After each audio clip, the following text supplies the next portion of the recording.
everybody. My name's Kat, and I'm your host here on CHOPZ. And I got to spell it out because people like, okay, CHOPZ with an S, what is it? CHOPZ. And that is as in chops and playing ability and things like that. So all music talk on topics on the business, the music business, the road, performing, the instruments and all. So glad you could join us. And whether you do music or listen to it, there's always something behind the scenes, just like that aspect of it, that I think will be interesting to you. So we've had all types of musicians and vocalists on here, and so let's give the drummer some. Okay, not just any drummer.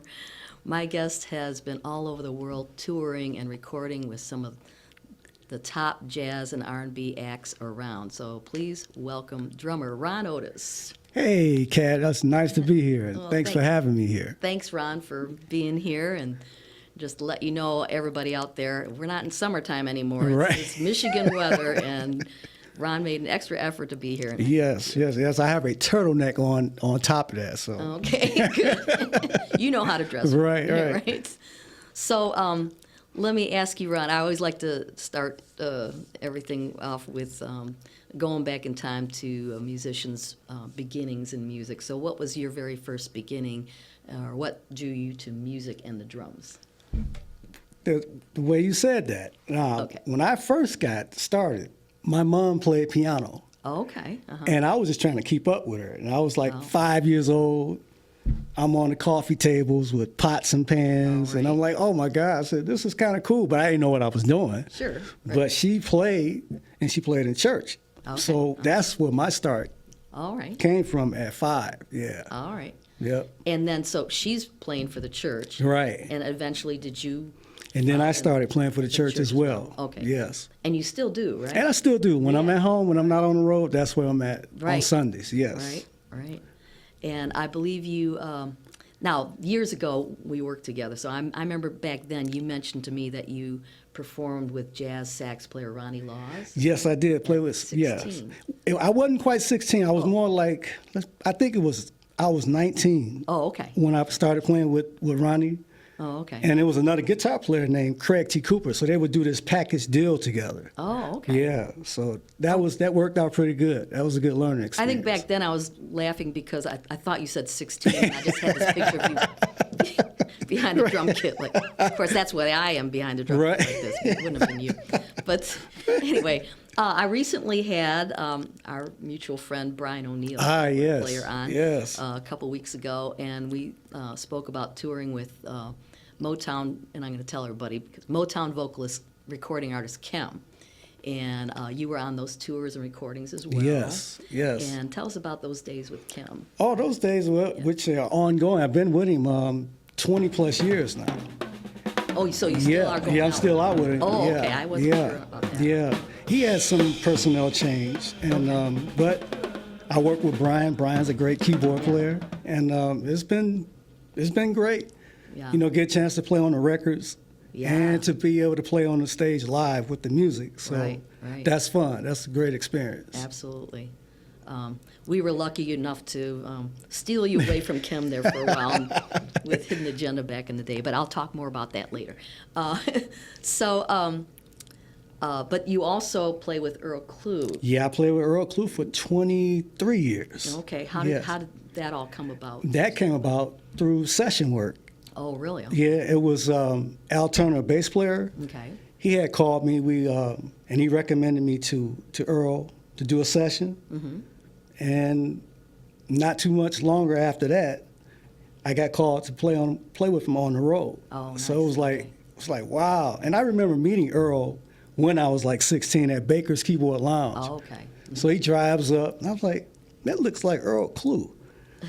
And I had no idea that I would wind up playing for this guy later on in my life. And it was like a dream come true like that. Sure. Yeah. So it was a great experience to have that happen. Oh, I bet. Yeah. Nice guy to work with. He was a great guy to work with. Yeah. Earl's officially retired now. Is he? Okay. Stopped in 2018. Oh, okay. Yeah.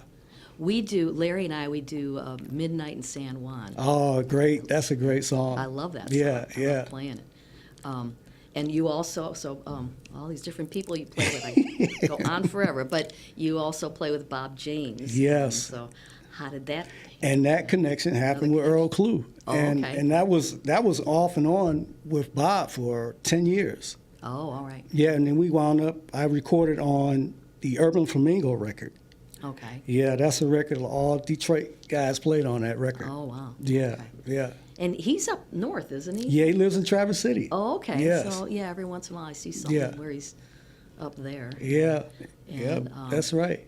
Now another name-dropping thing here. I'm going to keep going. You also worked with Aretha Franklin. Oh, yes. Legendary Aretha Franklin. So tell me about that time. Where do I begin? Yeah, yeah. I mean, when I started working with Aretha, it was like, you look at her, you see her singing or playing piano on the stage, you're like, is this really happening? Unreal, right? Sure. The queen, for real. Yeah, yeah. And then we wound up playing at the White House. Oh, It was a lot of amazing gigs I bet. with her, yes, Yeah, yes. I did some recordings with her. yeah. Yeah, The Rose is still a Rose on that CD. Oh, okay, Yeah, that one. yeah, Oh, I remember yeah, that recording. yeah. Wow. And then I'm sure maybe other people were guest artists on her shows. Correct, And, yes. anybody come to mind that would pop in on those shows or sessions or? Well, there was a guy named H.B. Barnum. He was her musical director. Oh, okay. And he worked with a lot of artists back in the day. Remember this, they were called the Wrecking Crew.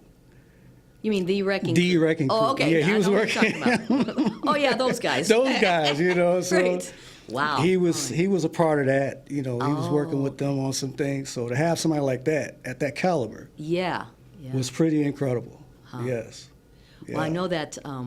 So maybe that got everybody on their game too. Oh, to have somebody absolutely. like that around. Correct. See, that's what I'm thinking about when you performed with Hidden Agenda. Oh, Because wow. that's the effect that when you were off the road with Kim, maybe you were in the studio with him. I don't know how we have got the opportunity for you to be actually on those gigs. But when you were on those gigs, everybody, including me, we were all like, okay, yeah, we got to be, we got to be together now. And Ron's there, pocket all the way, and we're like, God, this is really cool because it put us up, Oh, wow. It stepped, Yeah. up our game, I think. And Larry says the same thing. He agrees with me on that. Well, it helps me too, because when you're on the road and you play the music so many times, but when you come back home, Yeah. you got to still be able to keep your chops together, keep yourself in shape, in playing shape. Right. So playing those gigs like that helps me as well. Sometimes you can use a break and just kind of refresh yourself, but Yeah. getting a chance to still play, it works. Yeah, Yeah. It's a balancing thing. It's a balancing to act. keep. Correct. Take a break and then get back to it. And I was just talking about, Sheila Landis was just on the show. We're talking about exactly that. COVID was a good time, the opportunity to back away, but then don't let it go too long. Don't let it go too Absolutely.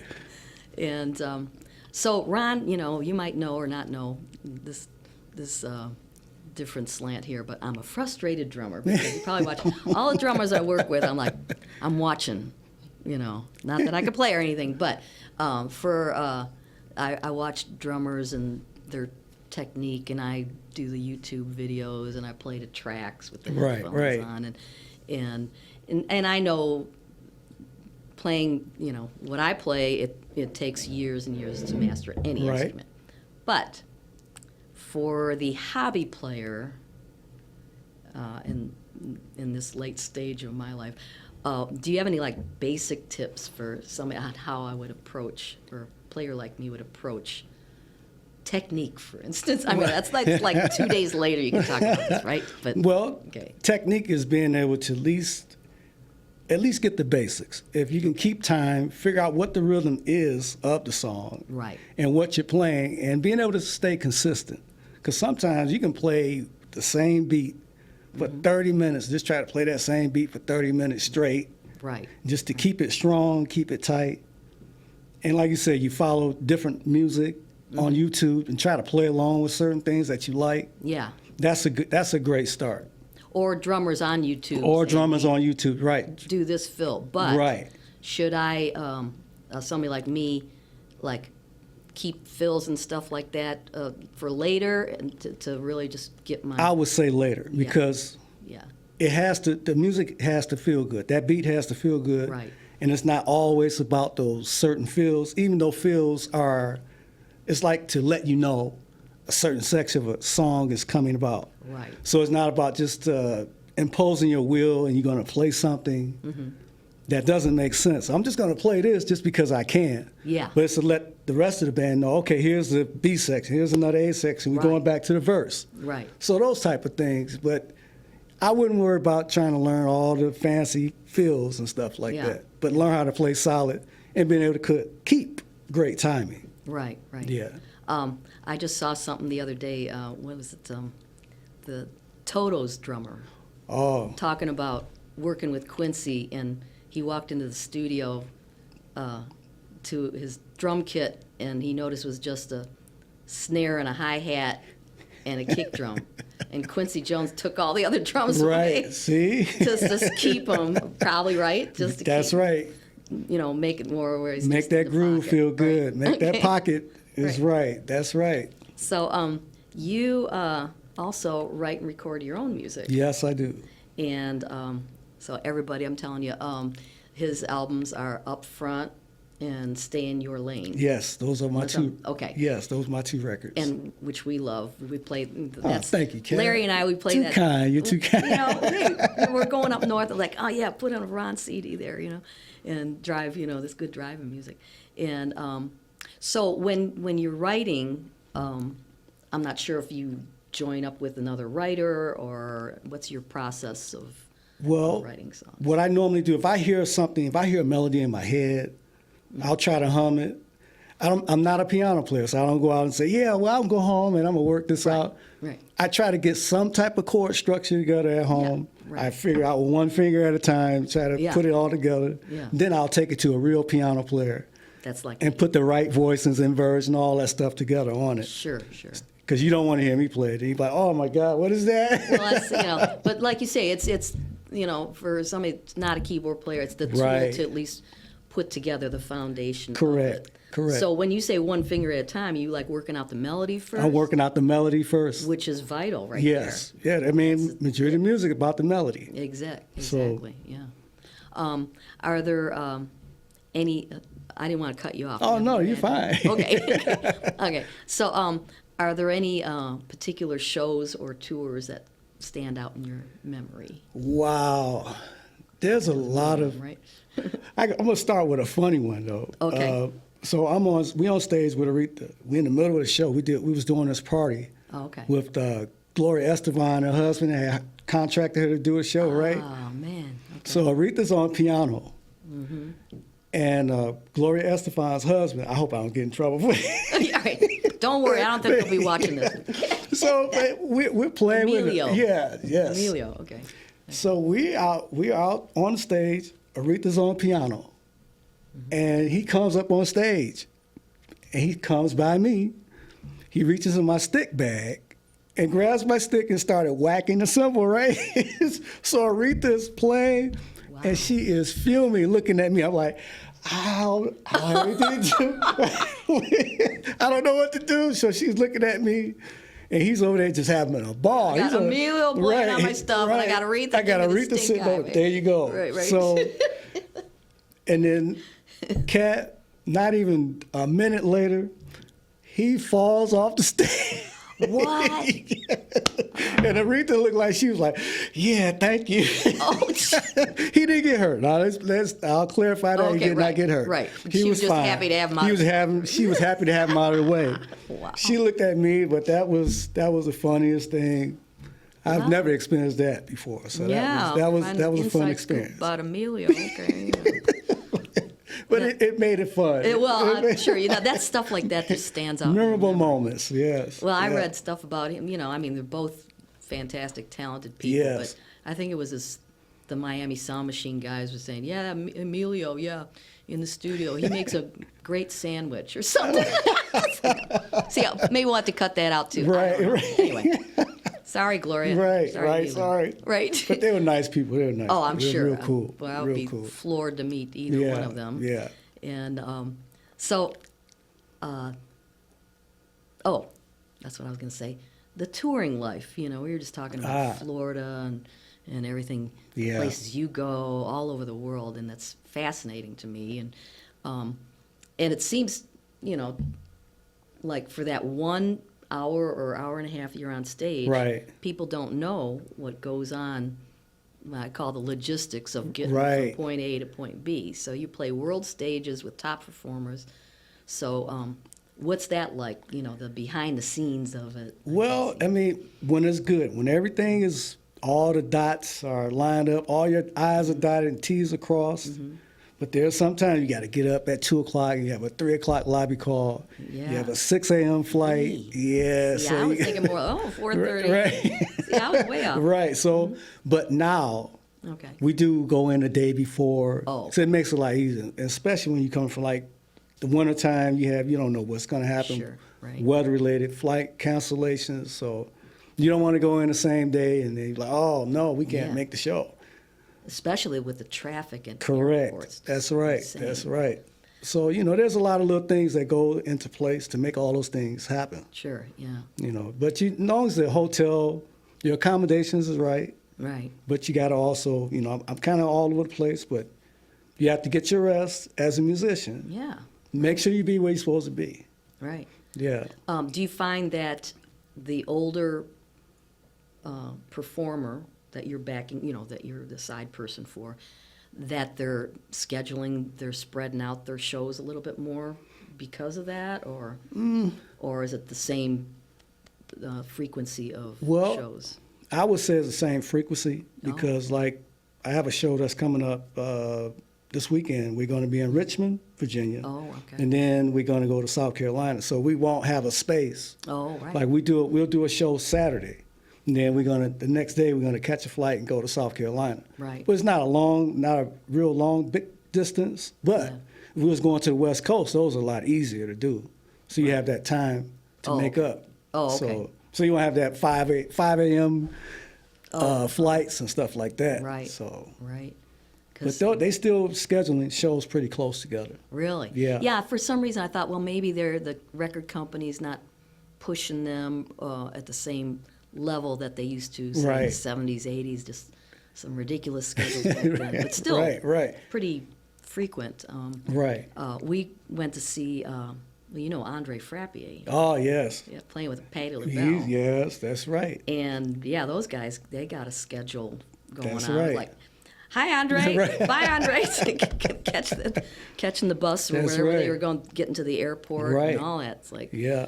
wow. So a lot of people don't realize that. It's that, but then once you get on stage, then it's like, All that stuff goes magic. away. You don't even think about it. Your adrenaline starts going, and it's Yeah. like, okay, let's go. Yeah. You see all those people out there waiting? yeah. Yeah. They don't want to hear any excuses about, well, did you do this? How much Sure. rest did you eat anything? Sure, right. No, when you take that stage, you got to go. Right. It's time to be focused and do what you have to do. Yeah. Yeah.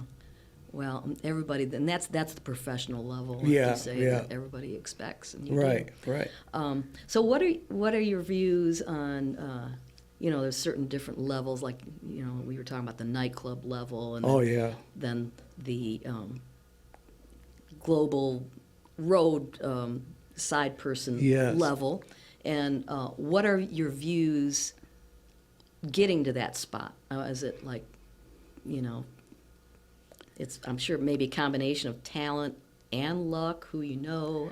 What's your views on that? There's a few things that go in there because there's a lot of talented musicians. Yeah. I'm not going to say, well, Ron, I'm just the best. I may be one of them, but I'm not the entire best. It's just like. See, that's what I like about you. Very humble. So that's why, right there. Because you have somebody, and if they're entrusting you to play their music, and so now, okay, you got to learn the music, make sure you get that together. Right. Now if they're asking, hear the phone. Now they're asking you to be somewhere at a certain time. Right. You got to do that, And then they want to be able to, you have to be able to get along with the other people that you're working with. Absolutely. Because if you're going to be out on the road with these people for 3 months, Oh yeah.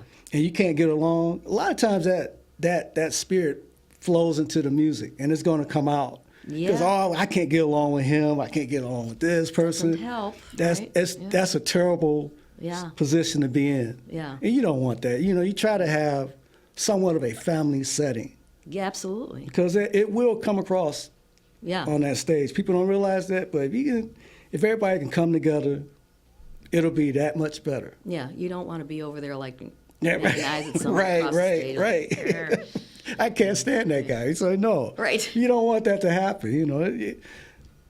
Being in the music industry is not always peaches and cream. Sure. Yeah, But you try to, egos in person. Egos is going to get in there all the Right, time. right. And it's going to cause a lot of things to happen that shouldn't have happened. Mm-hmm. But, if you can reasonably keep yourself sane, you can work it out. Right. And try to work it out. Maybe you have those days where they let the whole band get together and just kind of That's go right. out and Right. The off days are those, walk around yes, and yeah. see where you're at and That's right. let off some steam or whatever. Yes, that's correct. Well, I had my road days back in the day where these, the bands like with the attitude, like the little teasings that go on, Right, especially right. being the only woman in a band sometimes. I have to go and, okay, I'll see you guys later. I ended up getting a room over at Northern Arizona University in a dorm to get away from the band. Of course, I'm 20-something. Right. I could do that back then. But, of course, I had my own hotel room, but still, I was still trying to get that, you guys, Yeah. A little too far out there, right? Just Yes, I get it. ease up on the, Right, the jokes and the jokes and Right. jokes all right. Right. Yeah. Anyway, any shows coming up that like that are you going to be doing? Yeah, for your own the stuff? shows I'm doing this weekend Oh. on the 27th through the 30th, that's with Kim. And Oh, we're going okay. to Richmond, Virginia, and Right. South Carolina, Columbia, South Carolina. Oh, okay. Yes. Yeah. Anything coming up at local that you know? Of, or maybe Nothing, not off the top of your nothing head? local Oh, okay. right now. Yeah, not until probably somewhere in 2025, because I got Sure. all this touring stuff is starting to come back up. Oh, okay. And then, we have those downtimes, like during the holidays and stuff like that. Sure. Right. Well, But next month it's going to be back at it. Right. Yeah. Right. Yeah. Right. So you have your music out there. You're up on Spotify? Yeah, it's on Apple Music and Yeah. Spotify. And I'm also getting ready to start working on a new project. So it's time. Oh, tell me about that. Yeah, so I'm in the process of recording those projects now. So, Okay. so that's one good thing out of COVID that happened. I was able to set up my drums to record live drums at home. Oh, okay. Yeah, so I can record my parts. Oh, right. Now You at do home. at least the pre-production Yes. part Yes. of it. Right. Yes, Right. I got it full set up so I can record Okay. my drums. So I was happy. Yeah. Before, it would probably cost me $60,000. Now versus I can spend $15,000. Sure. Yeah, Sure. back in the day it was just a lot. You have to have all this outboard gear, just a lot of equipment. Yeah, well, you at least have the computer Right. app and the main Right. microphones and Yeah. all that. I find that I set my little studio up at the house and I go back there to start writing something, and there's a chord that's gone that was taken to the gig. I was like, what? Or I was going for a microphone, it's gone. Right. So I got to Yeah. put some things back together. But that's cool when you can just Yeah. go in there with your ideas That's and it. sit down and crank out some That's it. stuff. Yeah. And I do the same thing where I take all my music to a producer. And Right. I'm still going to do that part. Yeah. Yeah. who's your person that you work with? I've used Dana Davis. He's from Michigan as well, okay. from Detroit. All right. Al Turner. Al Turner, Yeah. right. Bass player. Yeah. Yeah. So back to your CDs that you already have out is Up Front. Up Front is my first CD. That's right. Yeah, and then Stay in Your Lane is my second CD. Stay in Your Lane. Yes. That's the other one. Okay. All right, Ron. Yeah, I got one more question, and then we're going to get on to some of Ron's music at the very end of the segment here. But I also saw, I keep in touch on Facebook and everything, what you've been up to. Yeah, and, yeah. You perform a lot with Perry Hughes and Yes. Gene Dunlap, and you also... Well, Gene Dunlap is he's a drummer himself. Yeah. Oh, he is? Yeah. Okay. Yeah, Gene is a drummer. Okay. Yeah. Okay. Yeah. So what, did you switch off on that? I switched off. Matter of fact, okay. I came I came in after Gene Dunlap because he used to play with Earl Klugh. Oh, So I came in after Gene. Yeah, yeah. with Earl Klug's. But it was with Earl Klugh's band. Gotcha. Yeah. Okay. Yeah. Because those are some of the photos. In fact, Right, we'll be yeah, putting one yeah. of those up on here. Yes. And Al Turner and let me see. So yeah, so you've been. These are the different players. These are different that you- players. Yeah. That yeah. you've worked with. over Right, the right. years. And I played with Perry for probably at the beginning of my career. Oh, There's a okay. saxophone player named Dwayne Parham, Oh yeah, Dwayne, I know. and it was Yep. her name was a vocalist named Millie Scott. Oh, okay. Yeah, so these are people I played with when I was 16. Oh, all Don't right. sit at the bar, I just want to come in and play. They tell Yeah. me don't sit at the bar, just set my drums up, start Don't playing. sit at the bar. Yeah, because you're too young. Because to I was too drink. young. Oh, see, okay, right. Right. So right. it was like, do not sit at that bar. I said, I have no problem. That crossed my mind because we've been wanting to hire people that aren't of age and how that works. Did you have to get like a permit or something? Didn't have to get a permit, Oh. but they just, don't sit at the bar. Don't Don't just sit up there. You got a drink in his hand. Right, right. And you underage, so yeah. Well, yeah, of course. Yeah. So, but I think you won't have to get a permit, anything like that. Right, Yeah. And you also, I think I saw a video of you with Wendy Moulton. who's Yeah, amazing. that was early on in my career. There Oh, was really? Okay. there was another vocalist from Detroit named Keith Washington. Oh yeah, I remember. Keith Yeah, Washington. and that's how I got connected with Wendy Moulton. Oh, Yeah, Keith yeah. Washington used to see us at Pi. Wow. Yeah. See, yeah. I don't know if you were there on those particular gigs. I probably but- wasn't there when he was there. Yeah. Okay. Yeah. Yeah. So see, so many talented, so much talent running around Detroit. That's right. And at That's Pi, right. a lot of those players would come in to see the band. That's so we right. Got a chance to see, Yeah. meet up with people Yeah. that were either off the road or in between shows. That's and all right. that. Well, thanks, Ron, for Oh, thank you. coming in and Thank you. spending some time.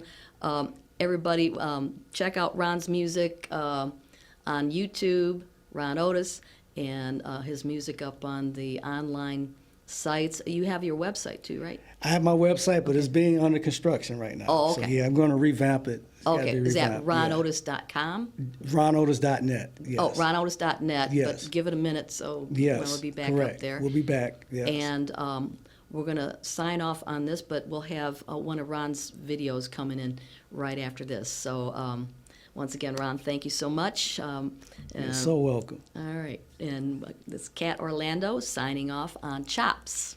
See you next time. And everybody have a great Christmas.